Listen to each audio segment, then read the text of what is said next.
The Informed Fitness Podcast is brought to you by Audible. Get a free audiobook download and a 30-day free trial Audible membership at audibletrial.com/inbound.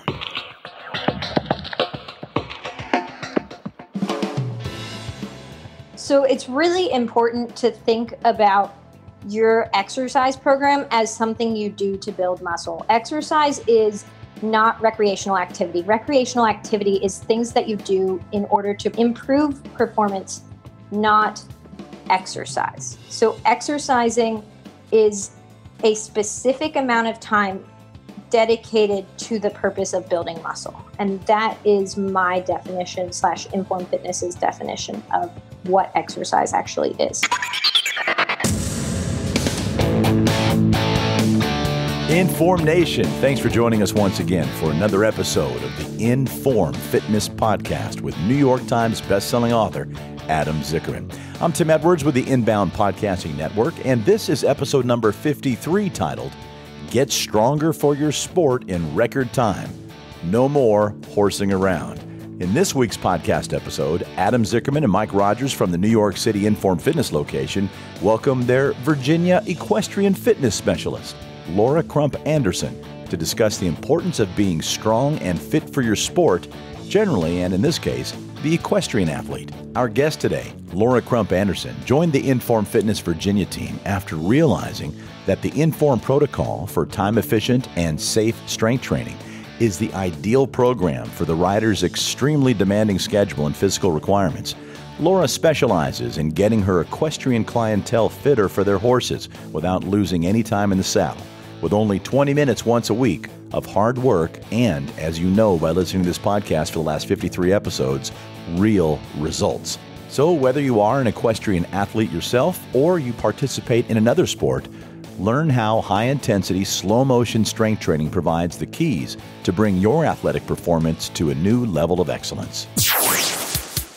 Hello, everybody. Welcome to the show. This is we have a big lineup here with us today. We have, of course, my partner, Mike, my business partner and licensee out in Virginia, Nicole Gustafson. And, of course, we have our guest, Laura Crump Anderson. Let me give you a little background on Laura. She first of all, she works for Informed Fitness. She's one of our trainers out in Virginia. Laura holds a bachelor's degree in kinesiology, and she has a concentration in exercise science. After she graduated, Laura became a certified personal trainer by the American College of Sports Medicine and continued her certification through the Informed Fitness protocol. What makes her really special, besides all that already, is the fact that she is a horseback riding equestrian coach. I hope I said that right, Laura. From a very young age, Laura understood the importance of exercise also to improve performance in the saddle. So with her comprehensive understanding of all the specialized needs for equestrian riders, she fell in love with this high-intensity workout, which she thought really fit in really well with her passion and her first love. Having said that, I think what I'm going to do now is hand over the rest of the introduction to Nicole, her colleague, and they work very closely together. Equestrian riding is a very specialized sport, and just you don't have to be into equestrian riding or even know what equestrian riding is to benefit from listening to this episode. What I like to have come out of this is, regardless of your passion, regardless of your sport, exercise and the type of exercise is very important for that pursuit. We talk about these types of things a lot, but we're going to kind of talk about it in context of an actual sport. So no more theory, less academic in other words, and more in tune with reality. All right. So Nicole, hi. You will have to know what horses are, though. Yes. So Nicole, please say hello and continue talking about Laura. Well, hello, everybody. The only thing I knew about horses when I met Laura for the first time was that I was allergic to horses, and the entire equestrian industry intimidated me for a multiple of reasons. But about, I would say 4 years ago, Laura, who was 24 at the time, walked into my office uninvited, well-dressed, with a resume, and she sat down and all of my immediate prejudices were in my head. Okay. I thought at first, she's young. She is obviously well educated, may not be in the position to add to my team right now. Now, at the young age of 24, Laura, to say that she impressed me with her professionalism and her passion would be an understatement. At 24, Laura came to me with a very specific mission to bridge the gap between the protocol that Inform Fitness offers our clientele. And she had such great faith and education behind it that she came to me with a very specific mission in mind to bridge the gap between what we do at Inform Fitness and the equestrian community, not only in Loudoun County, but generally nationwide. So while she was talking, I grew increasingly intimidated by her knowledge, but I couldn't help but recognize that I had a 24-year-old, very presentable, very knowledgeable, very intelligent young lady with a 5-year plan. Now, she had a 5-year plan. I don't remember having a 5-year plan at 24. I'm 53 and I don't have a 5-year plan. She came to me with a very, very specific passion and a wholehearted belief that she was bringing the gift of the Inform Fitness protocol to an industry that she had already committed herself to career-wise. And she sold me. In a half an hour conversation, I decided this young lady was going to have a glorious career, and I had to have it. I wanted to do everything I could to have her that glorious career to be with me. And the pinnacle of this career is being on this podcast. So congratulations, Laura, and welcome to the show. Yay, I've reached my height. Well, thank you guys for having me. I'm really excited to be on today. And I really, really am looking forward to discussing the ideas of applying the Inform Fitness workout to sport-specific exercise. All right, so let's get started. Let's first, for those that don't know anything about equestrian riding, maybe you can give a very brief description of what equestrian riding is and maybe the demands of an equestrian rider. They're not just well-dressed, silver-spooned, rich people, right? I mean, they're actually great athletes. Absolutely not. So I joke a lot, actually, that there's such thing as a New York minute, but time doesn't matter nearly as much as it does in a busy equestrian facility. I mean, those people are up at 4:30 in the morning, drinking a cup of coffee. That's probably the only moment in the day they're going to sit down, and they hit the ground running, and they're going all day long. No pun intended. No pun intended. So they have extremely demanding schedules. They have extremely demanding physical activities that they have to be doing throughout the day. And then on top of that, they have horses that are these 1,000-pound plus animals that they're working with and communicating with non-verbally. So when I graduated, I got my degree in exercise science, not because I loved working out. I didn't enjoy working out, but I realized how essential it was for me to be able to successfully perform in the tech, for me to stay pain-free, and for me to continue to ride my horses. I actually now am exclusively working with people. I don't train horses anymore. There's one exception, which is a pony it's a homebred pony that's the one person I'll make an excuse for to teach lessons on. But I love working with people outside of the tech. Tell us how physically demanding being an equestrian rider is. I don't know. There's different types of equestrian riding, right? There's jumping, there's dressage. And yes. So there's the three main types in English is, you've got hunter jumpers, you've got dressage, and you've got eventing. You've also got bolting, Western, you've got trail riding. There's many different gamuts, but generally your riders have to be very strong in their upper back. They have to have extremely strong cores. They have to be stable through their seat.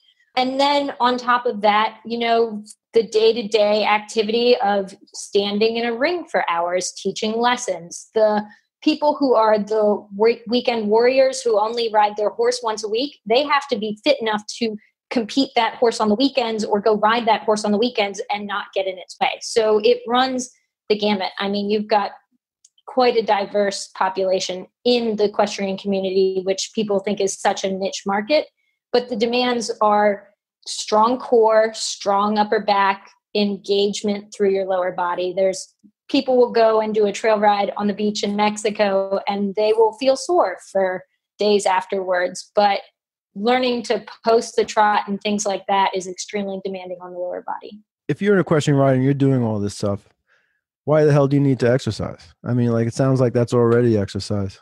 So exercising is different because exercising should be purposeful, and that purpose should be to build muscle. We want to put muscle on your body because, you know, when you're riding, you've really got a very strong upper back, but your chest, on the other hand, the pectoral muscles, they are not nearly as engaged. So it's about developing the balance throughout the body so that you are a well-rounded athlete and not just strong on the areas that you're regularly working.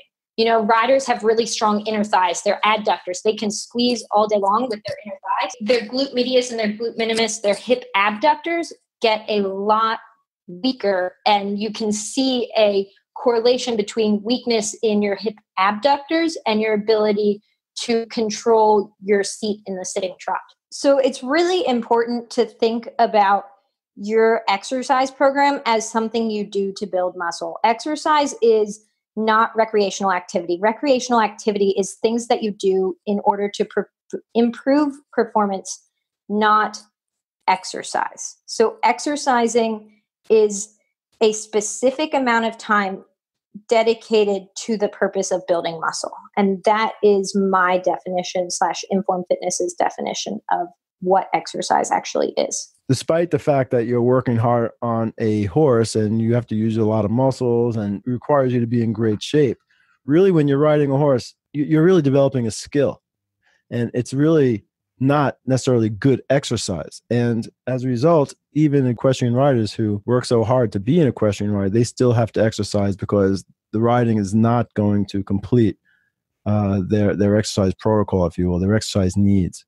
Absolutely. So I remember when we were talking the other day about this, we talked about, for example, the lower back, right? Because you insist that equestrian riders use a lower back machine. Now, of course, just to remind our listeners, we have our gyms are equipped with a very special low back machine that fixes the hips in place and really isolates the lumbar spine. It's very unique and in many cases necessary to truly strengthen the spine.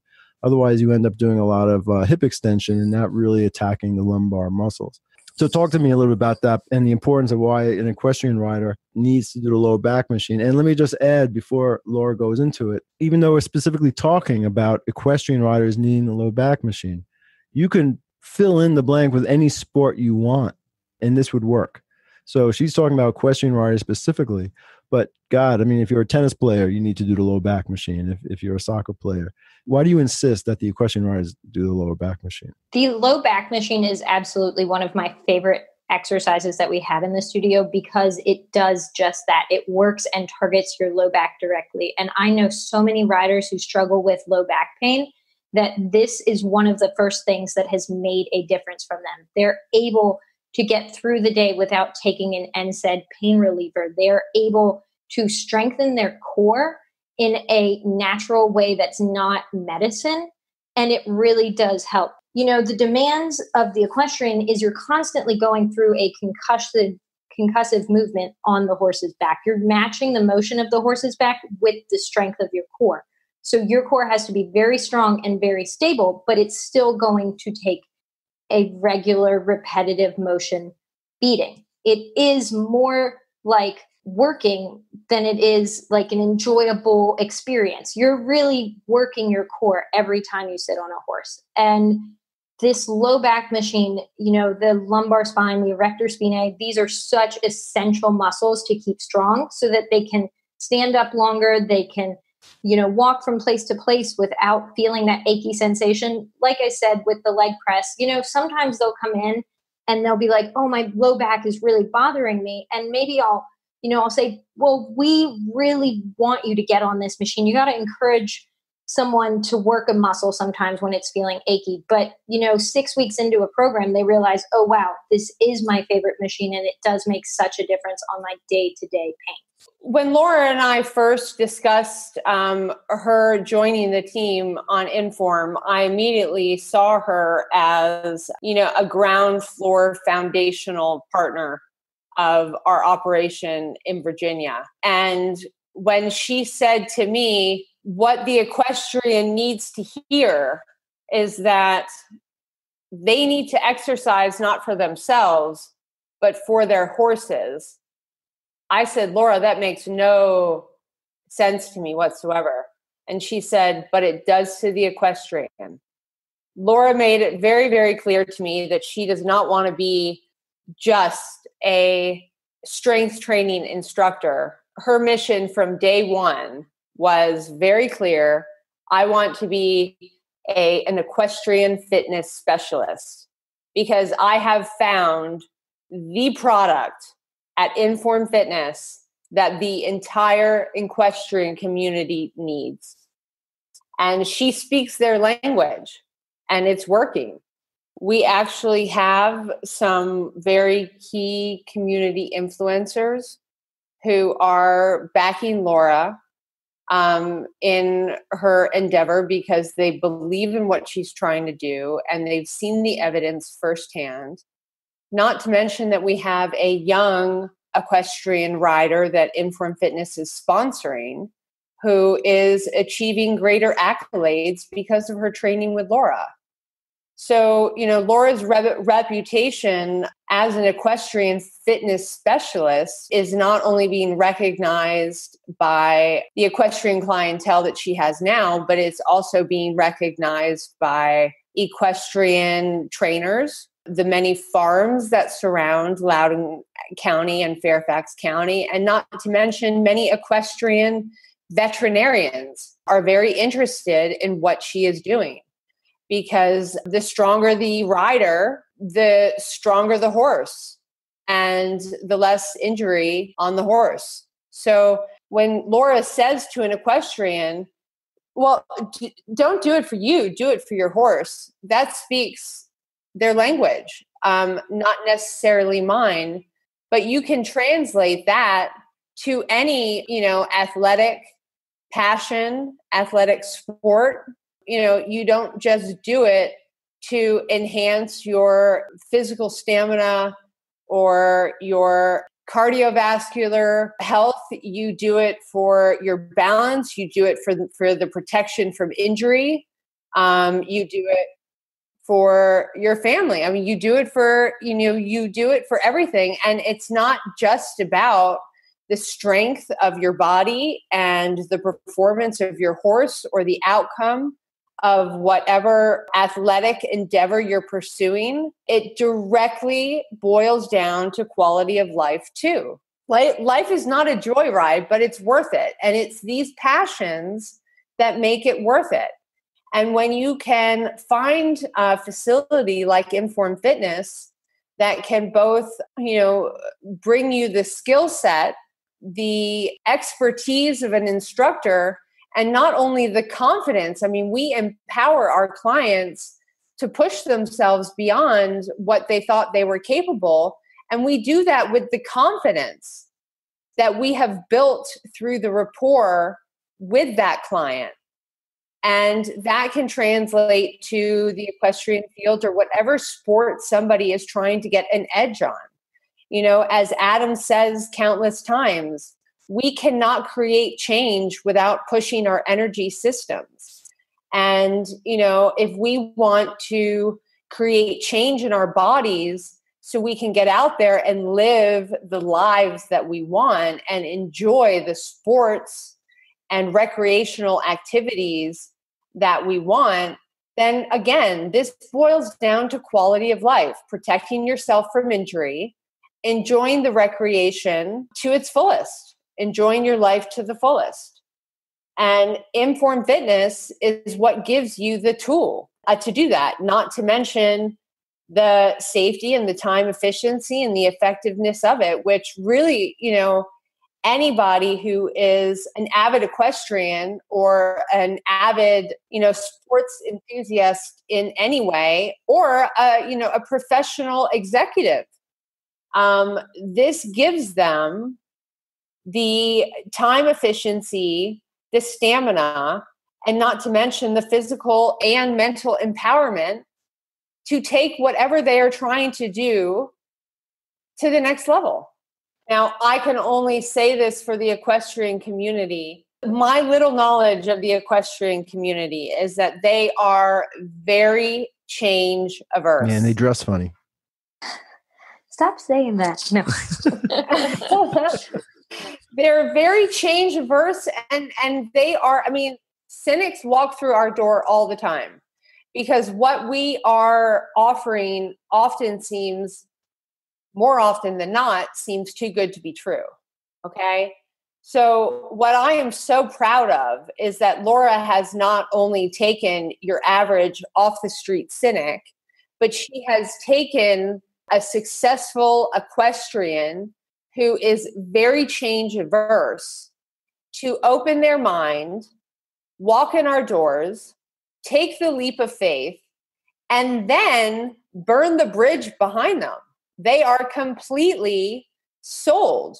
And, Laura and I have discussed the challenge ahead of her from bringing such a change averse community to open their minds and try something that completely goes against the grain of what they have been practicing in the past. But so far, she has been successful in that. And I welcome that and every effort it takes, because once we get that infamously change averse community in the doors of Inform, it's going to be just as hard for them to leave. But it's also what I like what you're saying is because, I've always been, people have always said, you should go after the professional teams and the athletic teams and try to teach them about Informed Fitness. And I actually have said, they're so steeped in tradition and the way they do things that it's not worth our marketing time and efforts. I'd rather go after people that would automatically appreciate this for what it's worth. So I've always been a little resistant to spend my time going after those communities, equestrian being one of them. So this could be the wedge in a way and the entree into convincing athletes that you don't have to work out every single day and do the crazy, high force activities and overtraining activities to be a great athlete and to be in great shape.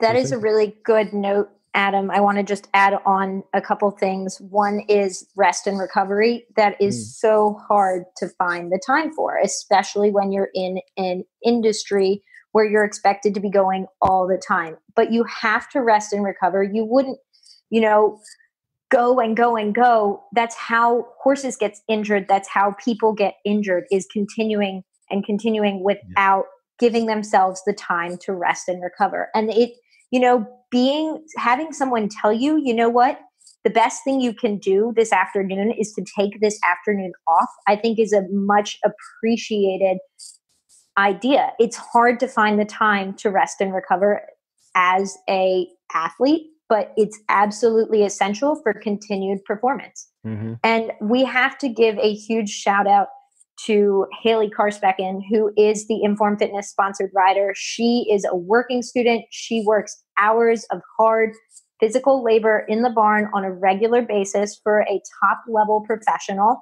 And then she goes out, she rides her horse, she rides training horses. And then on top of that, she has to treat herself like the athlete that she is and find the time to rest and recover. She works really hard in the studio, but that's only one piece. Giving yourself the rest and recovery piece is absolutely essential, or else people end up injured. And Haley's success has led to her being very successful in the tack. She's gotten new scores in dressage. I mean, there's so much that goes into it. We can't say that Informed Fitness is the reason Haley is an amazing rider. Haley's always been an amazing rider. This is a piece that we are adding to her program that is making a difference.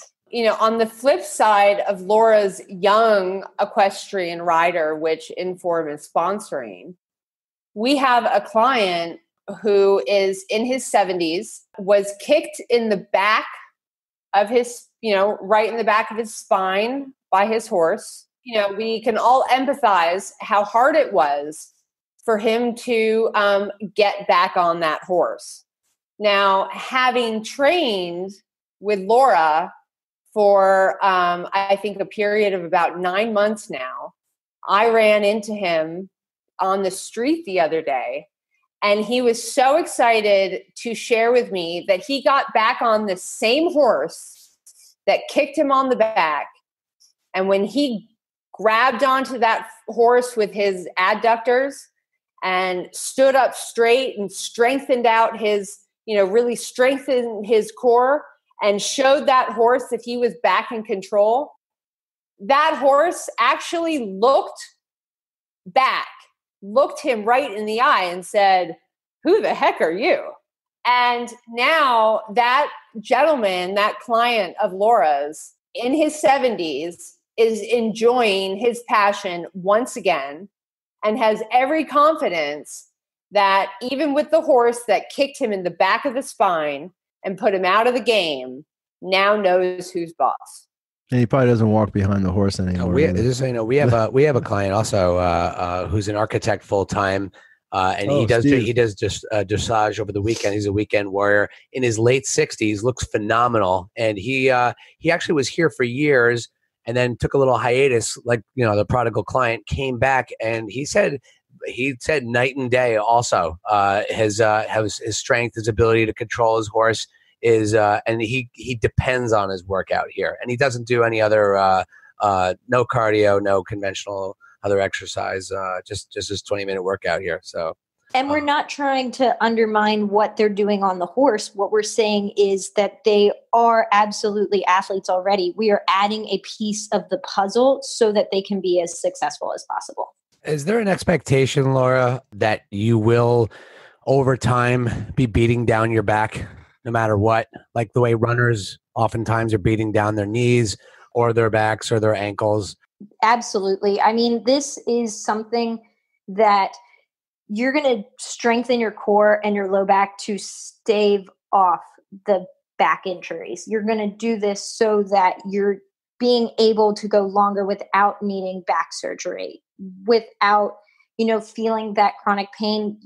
Our bodies are our bodies. And I think, one of the lovely things about this sport is it is so accessible for anyone because there are so many different horses and you're finding your strengths. It takes time, but really early on, like the kids who aren't riding and want to do it, they'll do it for a little bit, but then they realize this isn't what's right for them.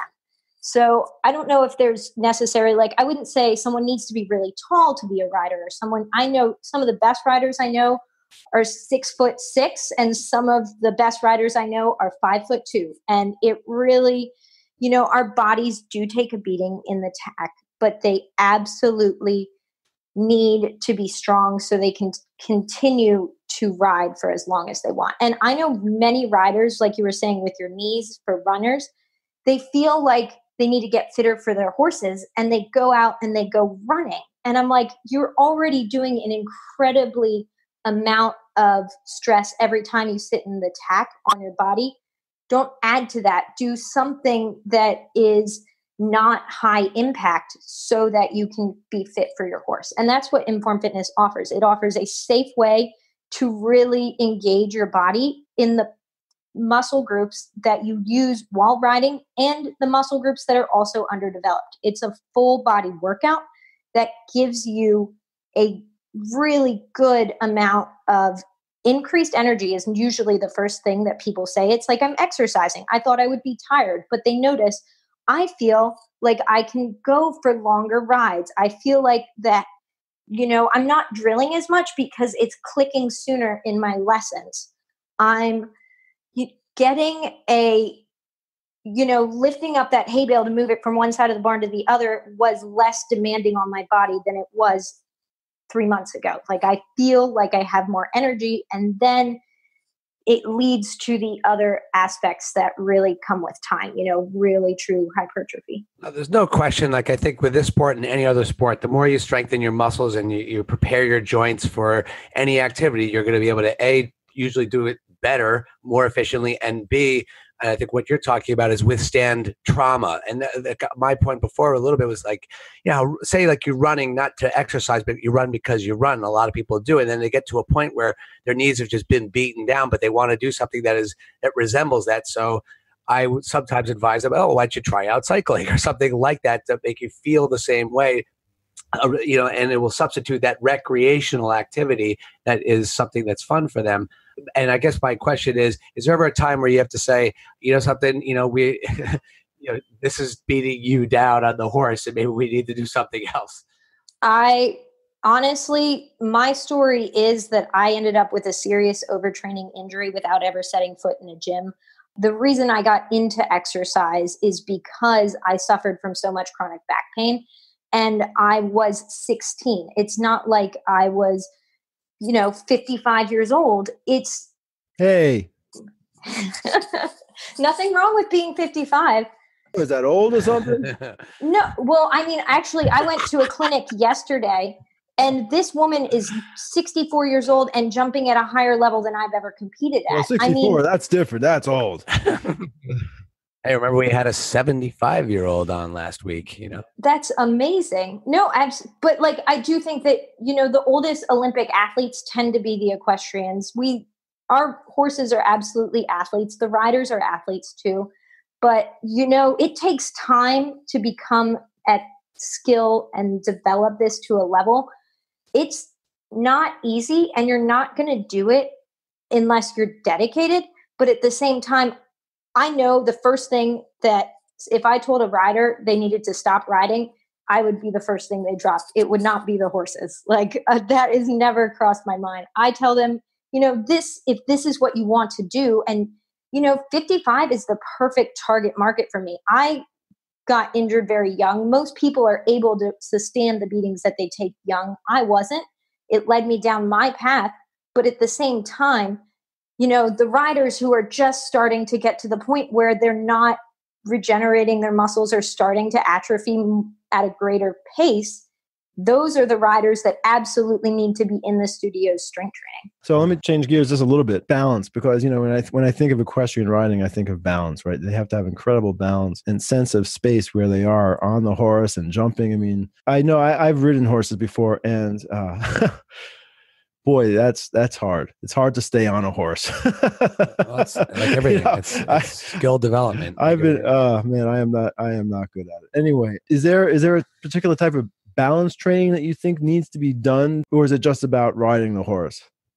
Okay, so I do not think that standing on a ball or an exercise ball or any sort of balance movement translates to fitness in the tack. Recently, I've been really busy and I've gotten into yoga, and I have to stand on one foot in yoga class.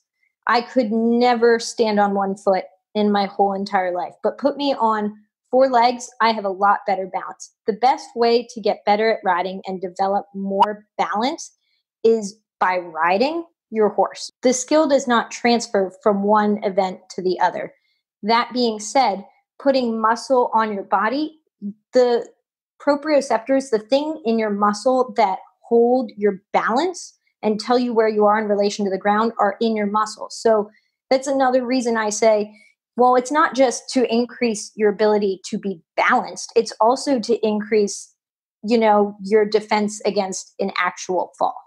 You want to be as strong as possible. You don't get stronger and more balanced by standing on a ball. You get stronger by exercising outside of the tack, and you get more balance by spending the hours in the tack, improving your riding. Amen, sisters. Here's a real life example of that. Here's a real equestrian rider that's actually saying that. So it's great to hear firsthand experience, because we always talk about, the fallacy of balance training and how it doesn't transfer. And it's nice to hear you that you've experienced that as well. And I can now stand on one foot, but it doesn't transfer to riding the horse. So another thing, Laura, I want to talk about, and of course, you can't talk about exercise and complete wellness without nutrition, bringing that into it. And I just kind of find it ironic, based on our conversation we had the other day, that, horses are treated like princes, right? And princesses. I mean, they have the life, Well, they do a lot for us. They do a lot for us, but they have a life. They are taken care of, and not a single gram of food goes into their body that hasn't been accounted for and parsed out. So again, what's the take on equestrian nutrition? Are equestrians, do they take care of themselves? I remember talking to a dancer, and a professional dancer who was in the dancing industry for a long, long time, classical dancing, and she was telling me that dancers, like, they smoke packs a day of cigarettes, and I couldn't believe that such a demanding type of job would they'd actually be smoking. So, are there how's the lifestyle of an equestrian rider, and how do they eat? If you can generalize like that. So, I definitely think this is an important topic to cover, because what you put in your body becomes what you are, and you really do need to eat healthy. That being said, with demanding schedules, riders tend to put themselves on the back burners. They take care of their horses, they feed their horses right, and then they go home and eat a frozen pizza, or, figure out what else it is that is the easiest thing, top ramen, to eat. And, a lot of people can undermine their athletic performance by not feeding themselves like the athletes that they are. Eat real food. So they're just like everybody else, I guess. Absolutely. I mean, sports nutrition is nutrition with the word sport added. But is there a weight requirement? I mean, do they have to watch their weight? I mean, like what you talked about, it doesn't matter how tall you are or how small you are, but it probably does matter if you're a equestrian rider how heavy you are. I mean, there's guidelines to be advised and followed, but I mean, jockeys have to be a certain weight or under a certain weight. Riding, they used to actually, to try and even out the field, make the lighter riders carry heavier weights to balance it out. But now they've kind of dropped that, because it really they don't put weights in the saddle anymore? They no longer have weighted saddles. That was a thing like in the 80s. Love the old days, huh? I remember that. I thought that was still going on. Yeah.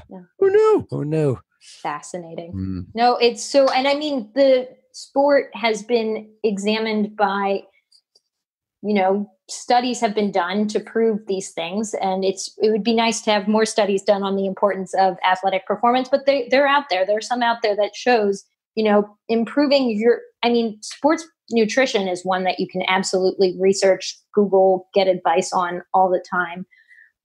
One thing, it's, drink water when you're thirsty. Don't just drink the performance enhancing Gatorade because it tastes good, and don't feel like you need to drink all the time, because hydration doesn't have a direct correlation with heat stroke. Like, you can be perfectly hydrated and still face heat stroke. I'm thinking of that right now just because we're in summer. I got really sunburned yesterday, and I saw people, drinking a lot of sugary beverages, but Gatorades or things like that, try and find a real food option. I would much rather have a client drink a bottle of water when they're thirsty and eat a banana than, go for that real sugary concoction.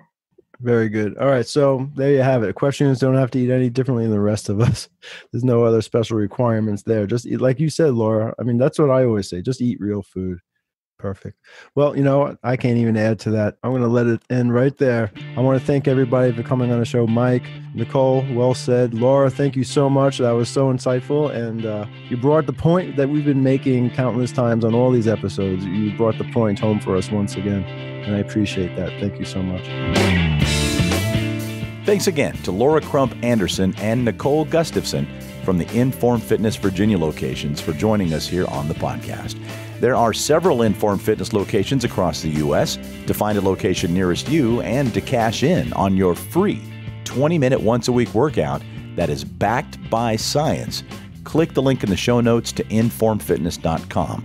Once you're there, you'll hit the Try Us Free button on the homepage, fill out the form, pick your location, and enjoy a slow-motion, high-intensity full-body workout in just 20 minutes for free. If you don't live near an Inform Fitness location, you can always pick up Adam's book, Power of 10, the once-a-week slow-motion fitness revolution. It is just a click away and available at Amazon. For less than $15, you'll find exercises that you can do in your own home, starting with some great nutritional tips to help you build that muscle and burn the fat. We'll have a link in the show notes to Adam's book as well. You know, we have interviewed several other authors over the past 53 episodes of this podcast. Many of those authors have their own audiobooks available through Audible. We'd like to offer you, Inform Nation, a free audiobook download just for listening to this podcast. Simply click the link in the show notes to audibletrial.com/inbound. That's audibletrial.com/inbound. Sign up for a free 30-day membership trial to Audible, then download any book they have in their library for free. If you like podcasts, then you're going to love audiobooks. Give it a shot. It's risk-free for 30 days. audibletrial.com/inbound. Well, we hope you learned a lot this episode and that you'll join us again next time for the Inform Fitness Podcast. For Adam Zickerman and Mike Rogers of Inform Fitness, I'm Tim Edwards with the Inbound Podcasting Network.